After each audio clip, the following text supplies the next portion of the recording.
తదుపరి కన్యా రాశి.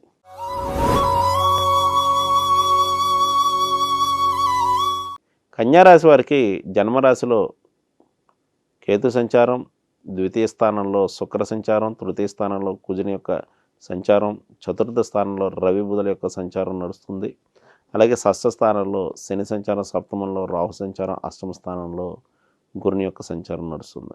ఈ రాశి వారికి ఈ వారం ఆరోగ్య విషయంలో శ్రద్ధ వహించవలసి ఉండును. ఆర్థికపరమైనటువంటి విషయాల్లో ధన రాబడి బాగున్నప్పటికీ కూడా వచ్చిన ధనం వచ్చినట్లు ఖర్చగును. అలాగే కనిష్ట సోదర సోదరీమణులు ఎవరైతే ఉన్నారో వారికి అభివృద్ధికరమైనటువంటి సమయంగా మనం చెప్పవచ్చు. అలాగే వృత్తి వ్యాపారాదుల విషయానికి వచ్చినట్లయితే వృత్తి వ్యాపారాదుల్లో నూతన మార్గాలు అన్వేషించడం, నూతన ప్రయత్నాలు అనేటువంటివి చేయడం వంటి ఫలితములు ఉండగలవు.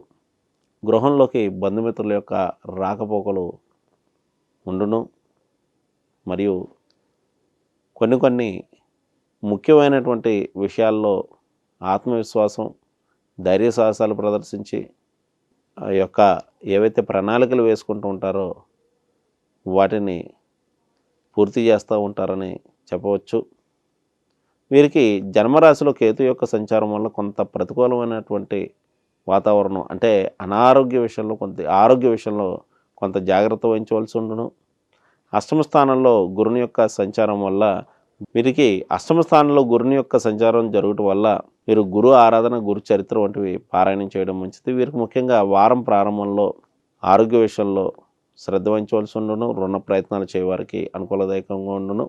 వారం మధ్య నుండి వృత్తి వ్యాపారాలు ప్రోత్సాహకరంగా నడుచును. వృత్తి నిమిత్తమైన ప్రయాణాలు కూడా ఉండే అవకాశం కలదు. వారం చివరిలో మాత్రం గురువులు పెద్దలతోటి భేదాభిప్రాయాలు, అనుకున్న వ్యవహారాల్లో కొన్ని ఆటంకాలు వంటివి సంభవించే అవకాశం కలదు.